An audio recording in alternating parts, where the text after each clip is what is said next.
nesse mês de fevereiro, trabalhando sobre o tema A Centralidade de Jesus. No domingo passado, o Alan falou sobre o tema Semelhantes a Cristo, e hoje eu vou falar com vocês sobre o tema Crucificados com Cristo. Um tema muito relevante para a nossa vida cristã. Sendo assim, eu convido você a abrir a sua Bíblia comigo em Gálatas, abrir ou acessar a sua Bíblia. Em Gálatas, no capítulo 2, nós vamos ler dos versículos 19 ao 21. Gálatas 2, dos versículos 19 ao 21.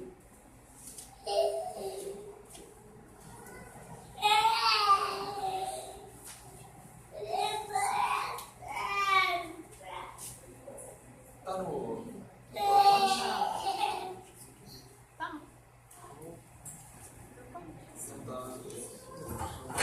Mudou? Se colocar um conector aqui, eu acho que a gente consegue.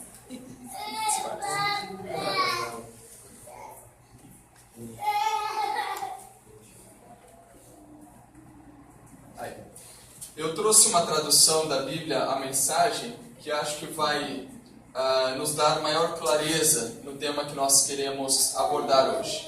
Então, Gálatas 2, 19 ao 21, você pode acompanhar na sua Bíblia, você vai encontrar o paralelo aí. Diz assim: explico o que aconteceu comigo. Tentei guardar as regras e me esforçar para agradar a Deus, mas isso não funcionou. Então, desisti de ser um homem da lei para me tornar um homem de Deus. A vida de Cristo me mostrou como fazer isso e me deu capacidade para viver assim. Eu me identifico totalmente com Ele. De fato, fui crucificado com Cristo. Meu ego não ocupa mais o primeiro lugar. Pouco me importa parecer justo ou ter um bom conceito entre vocês. Não estou mais tentando impressionar Deus. Agora, Cristo vive em mim. A vida que vivo não é minha, mas é vivida pela fé no Filho de Deus, que me amou e se entregou por mim. Eu não volto mais atrás. Não está claro que voltar para a velha religião de guardar regras e agradar os outros é abandonar a nova vida de relacionamento com Deus? Não posso desprezar a graça de Deus. Se é possível ter um relacionamento vivo com Deus apenas guardando regras, Cristo morreu em vão. Vamos orar mais uma vez? Senhor, nós queremos te agradecer, Pai, por tudo que o Senhor já tem operado aqui em nosso meio, desde o início dessa reunião. O Senhor já tem falado conosco através das leituras bíblicas, através dos cânticos que foram entoados a Ti, Pai. O Senhor tem falado conosco, Pai, através das orações, através das crianças. Agora nós cremos que o Senhor também compartilhará conosco o Teu alimento através da Tua mensagem, Pai. Há uma expectativa em cada um de nós que o Senhor fale conosco nessa manhã. É o que nós te pedimos, em nome do Senhor Jesus. Amém, amém e amém. O apóstolo Paulo, quando ele escreve essa carta aos Gálatas, ele está combatendo um grupo denominado judaizante. Talvez você já tenha escutado falar esse termo, ou talvez não, mas era um grupo que tinha muita proeminência na época em que Paulo pregava o Evangelho.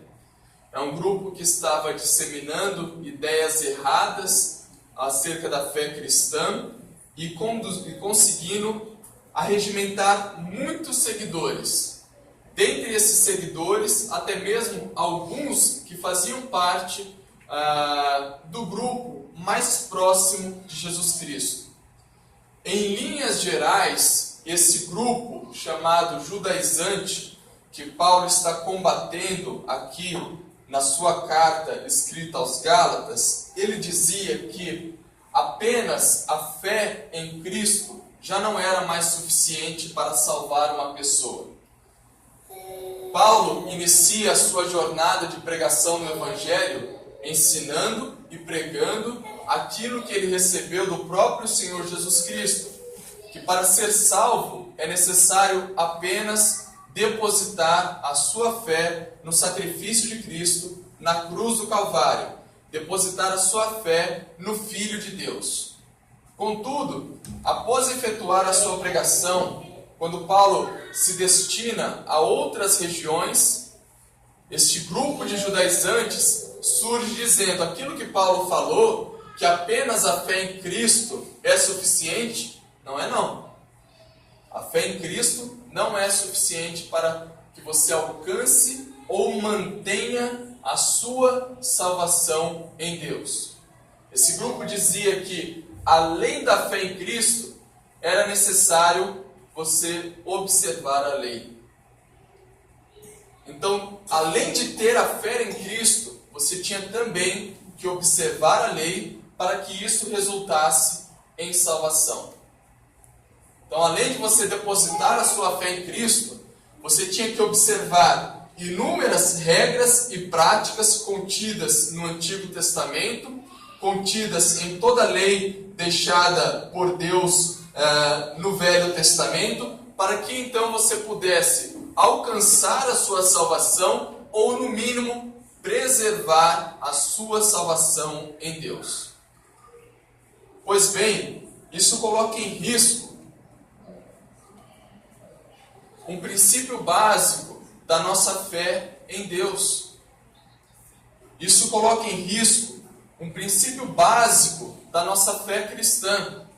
Porque se hoje nós podemos nos chamar de cristãos, é porque nós depositamos a nossa fé em Cristo. Nós não depositamos a nossa fé na lei. Porque já ficou comprovado que a lei não podia e não pode salvar ninguém. Esses dois pontos, no que diz respeito à salvação, eles são completamente contraditórios. Eles são completamente opostos no que diz respeito à salvação. Porque a observância da lei, ela confia no mérito, ela confia no esforço próprio. Se para alcançar a salvação eu tenho que cumprir 20 ou 30 requisitos, e eu consigo fazer isso com o meu próprio esforço, eu consigo fazer isso com os meus próprios méritos, com as minhas próprias capacidades, a minha confiança está na lei. Porque o meu braço, as minhas capacidades, aquilo que eu consigo fazer é suficiente para alcançar a salvação. Eu não dependo de mais nada. As minhas habilidades, elas bastam para alcançar a salvação. Então, a observância na lei, ela confia no mérito, ela confia no esforço, ela confia nas nossas habilidades, ela confia nas nossas capacidades. Agora, sejamos honestos, olhando para nós mesmos, nós somos tão bons assim? Nós temos tanta capacidade assim? Nós nutrimos tantas virtudes assim? Sejamos honestos com nós mesmos. Não. Portanto, a mera observância da lei, ela não é suficiente para nos fazer adentrar nessa comunhão plena com Deus, que é a salvação. Contudo, a observância da lei, ela confia no mérito e no esforço. Já a fé em Cristo, ela confia na graça e no amor. Quando eu e você, na nossa jornada em vida, na nossa existência, nós nos deparamos em um momento na vida em que nós olhamos para a cruz do Calvário e identificamos na cruz do Calvário eu e você ali crucificados, e depositamos a nossa fé naquele sacrifício da cruz do Calvário e entendemos que em mim não habita bem algum, em mim não habita virtude nenhuma, que em mim não há habilidade suficiente nenhuma, nós então recebemos pela fé a salvação que é dada por graça, por amor. Porque Deus amou a mim e a você, de tal maneira que deu o seu único filho para ser pregado, dependurado na estaca, no madeiro do Calvário, para que todo que olhe para aquele sacrifício e creia e deposite fé, receba a salvação. Não é mediante o nosso esforço, não é mediante as nossas capacidades ou a nossa habilidade. É um ato de fé depositado no sacrifício de Cristo na cruz do Calvário. Amém? Isso faz uma distinção enorme entre aqueles que confiam no seu esforço próprio e aqueles que depositam a fé em Cristo. E recebem pela fé a salvação que nos é dada por um ato de graça, um ato de amor. Essas ideias que eram disseminadas por esses judaizantes, dizendo que a fé em Cristo não era suficiente, mas que era necessário também observar a lei, dividia o povo da época em duas categorias. De um lado, você tinha cristãos ou filhos de Deus, digamos, de primeira classe, aqueles que observavam a lei. E do outro lado, você tinha cristãos ou filhos de Deus, digamos, de segunda classe, aqueles que eram inferiores, aqueles que depositaram a fé em Deus, mas que não observavam a lei, não observavam os preceitos da lei, não passaram pela circuncisão, não observavam as festas, os rituais, os costumes que a lei designava. Dividia o povo em duas categorias de filhos de Deus de primeira classe e filhos de Deus de segunda classe. E qualquer semelhança com o que a gente vive hoje talvez seja uma mera coincidência ou não, né? Porque em muitos ambientes existe uma divisão enorme entre aquele que está aqui e aquele que está sentado. Parece que aquele que está aqui é um cristão de primeira classe, vos falando, e aquele que escuta é um cristão de segunda classe. Agora, essas ideias, elas foram tão fortes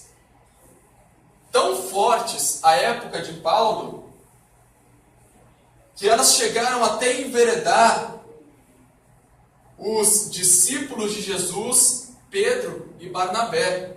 Se a gente voltar um pouco antes, nesse mesmo capítulo, no versículo 11, olha o que Paulo fala, trazendo tudo isso que eu já falei à mente. Capítulo 2, versículo 11 de Gálatas, diz assim: quando, porém, Pedro veio a Antioquia, enfrentei-o face a face, porque a sua atitude era condenável. Paulo enfrentou Pedro face a face, porque a atitude de Pedro era condenável. E que atitude que Pedro estava tendo? Versículo 12. Pois antes de chegarem alguns da parte de Tiago, eles comiam com os gentios, com os de segunda classe. Quando, porém, eles chegaram, afastou-se e separou-se dos gentios, temendo que os que eram da circuncisão, os de primeira classe, os demais judeus, se uniram a ele nessa hipocrisia, de modo que até Barnabé se deixou levar. Quando vi que não estavam andando de acordo com a verdade do Evangelho, declarei a Pedro diante de todos: você é judeu, mas vive como gentio e não como judeu. Como, portanto, agora pode obrigar os gentios a viverem como judeus? Olha que confusão isso estava gerando na época. Dividindo o povo entre aqueles que observavam as regras e a lei e aqueles que confiavam em Cristo, apenas depositando a sua fé nele. Separando o povo entre cristãos de primeira classe e meros pessoas que depositavam a sua fé em Deus.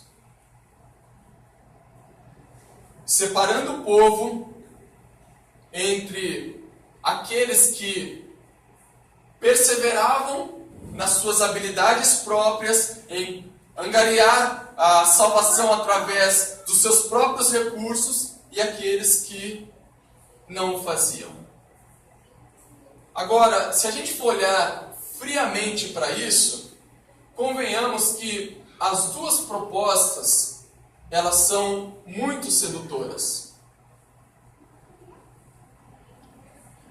De um lado, aqueles que falam assim: olha, então eu posso obter a salvação observando a lei.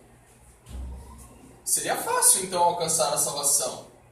Difícil, mas num certo sentido, se tornaria algo que estaria ao alcance de qualquer um que observa algumas regras, tem uma conduta correta.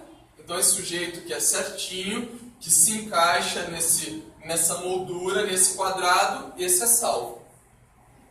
Do outro lado, aquele que peca, e que pelo fato de pecar muito, então também é salvo. Então você começa a criar aqui uma bipolaridade. Você tem aqueles que observam a lei para ser salvos, e aqueles que falam assim: porque eu sou pecador, eu sou salvo.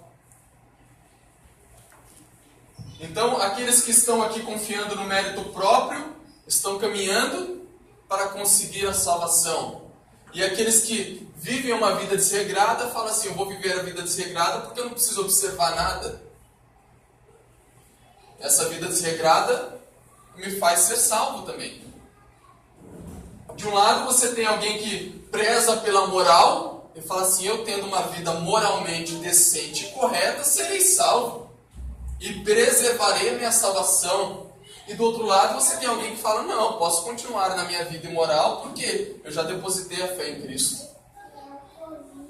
De um lado você tem alguém que fala assim: pela minha ética e pelo fato de eu ser uma pessoa extremamente correta, eu alcanço a salvação e mantenho a minha salvação. E do outro lado você olha para alguém e fala assim: eu não preciso ser ético coisa nenhuma, eu posso ser antiético porque eu já depositei a minha fé em Cristo e já estou salvo.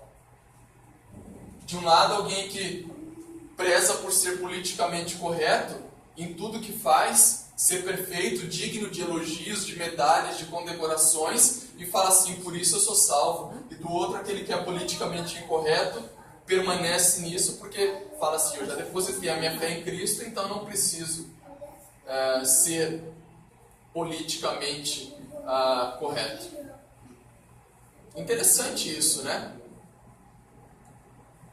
Olhar para essa bipolaridade que permeava esses tempos e pode até nos permear hoje, e faz parecer assim a salvação um negócio muito complicado de ser alcançado, porque se de um lado existem aqueles que falam que eu tenho que ter uma vida corretíssima, irretocável, para obter a salvação ou preservar a salvação, do outro lado eu tenho alguém que fala assim: não, se você já foi salvo, vive de qualquer maneira. Vive de qualquer maneira. Isso é muito sério. É tão sério que Paulo ele se torna enfático contra essa bipolaridade nas suas cartas. Não apenas aqui na carta aos Gálatas, mas as cartas do apóstolo Paulo, elas são permeadas de ensinamentos que combatem esses opostos. Porque ambos desprezam o sacrifício de Cristo na cruz do Calvário. Um confia na sua própria força e o outro fala assim: eu não preciso fazer nada. Já foi feito tudo que tinha que fazer e eu não tenho responsabilidade mais nenhuma nisso. E se nós observarmos o que Paulo está querendo dizer, ele fala assim: olha, nenhum e nem outro. Nem observar apenas a lei e nem viver apenas no pecado. Existe uma alternativa para isso. Paulo nos diz: se a lei pode salvar, então Cristo morreu em vão.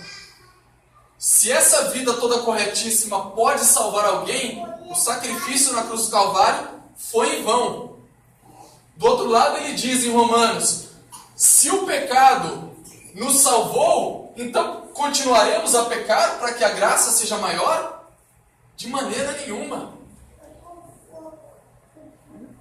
Paulo nos apresenta uma alternativa a essas duas visões opostas uma à outra. Paulo nos convida à crucificação. Paulo nos convida a olhar para a cruz de Cristo. Paulo nos convida em um ato de fé a olharmos na cruz de Cristo, com Cristo, pela fé e dizer assim: na cruz de Cristo, com Cristo, pela fé, eu crucifico os meus méritos. Na cruz de Cristo, com Cristo, pela fé, eu crucifico tudo que aquilo em mim é digno de medalhas, de honrarias, tudo que aquilo em mim é digno de uma aparência externa, toda digna, toda bonita, toda belinha. Eu pego tudo isso e crucifico com Cristo na cruz do Calvário.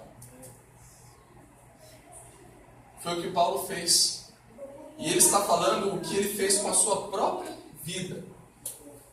Porque depois de ter tido as melhores formações que poderia se ter na sua época, Paulo pega a sua vida e crucifica ela na cruz do Calvário.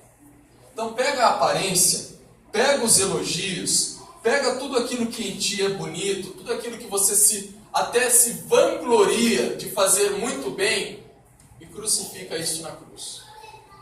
Coloca na cruz do Calvário. Tudo aquilo que é aparentemente bonito aos olhos do outro, que a gente faz questão de demonstrar para o outro que a nossa vida é perfeita, é linda, é bela, é maravilhosa, é toda cheia de glitter e purpurina, crucifica isso na cruz do Calvário. Junto com a vaidade, junto com o ego, junto com tudo isso que nos envereda. Junto com todo esse nosso afã de falar assim: olha, eu consigo, eu posso, eu tenho capacidade para isso, pega isso e crucifica na cruz. Coloca na cruz de Cristo. Pega os seus méritos e crucifica na cruz.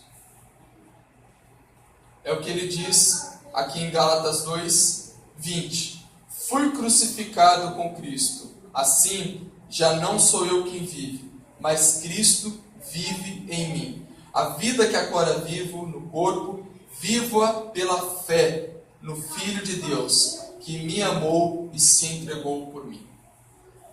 Então vamos pegar tudo isso que nos faz a ter uma autoconfiança e uma autoafirmação para a nossa vida com Deus e falar: Senhor, esses meus méritos nada são.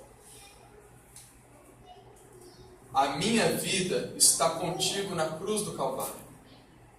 De igual maneira, Paulo nos convida: pega também os seus pecados e crucifica eles na cruz.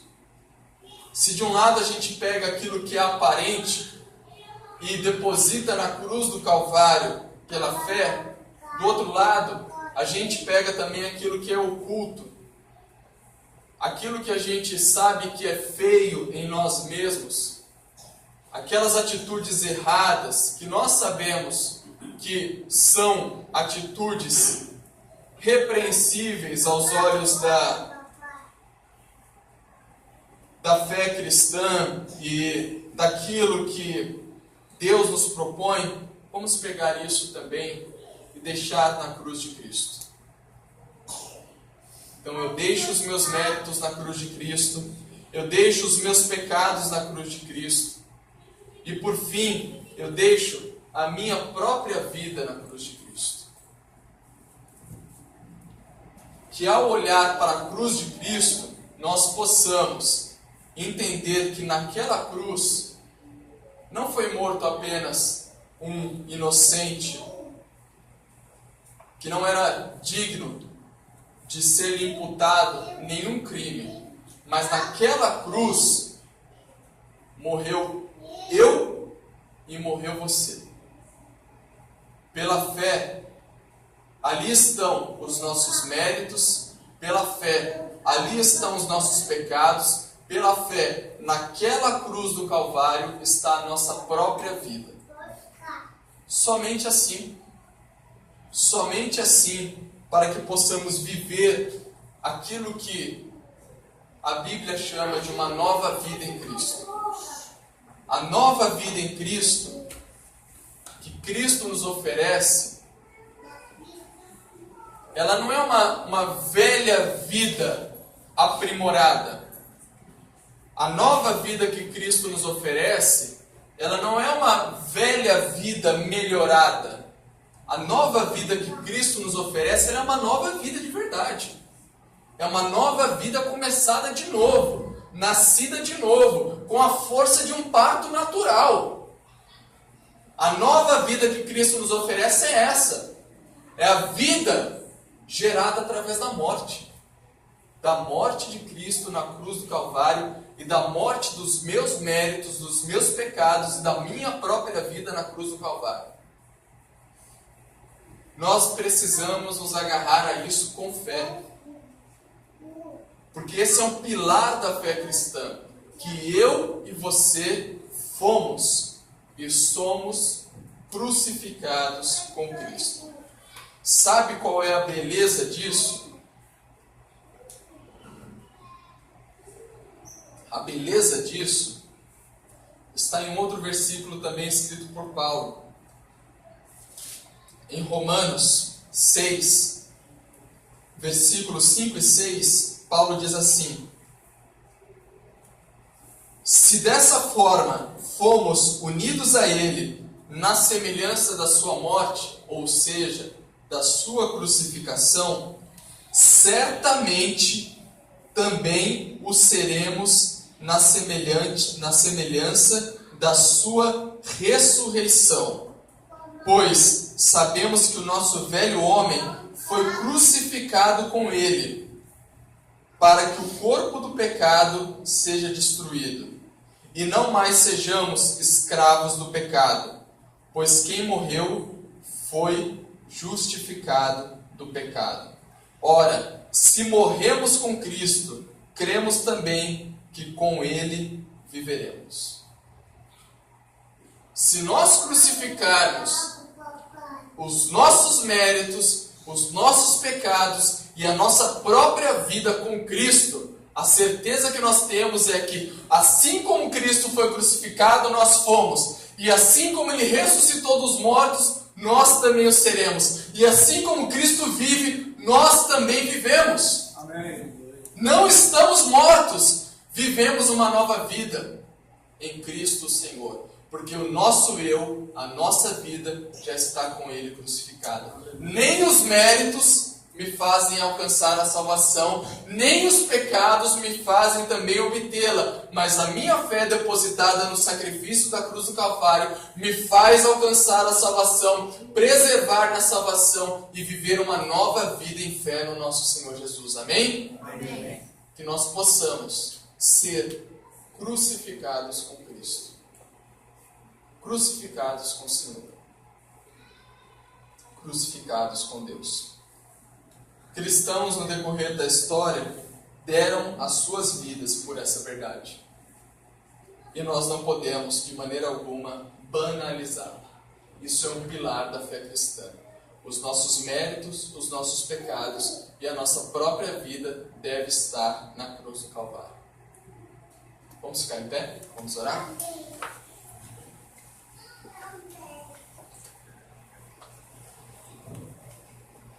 Tem um refrão, talvez o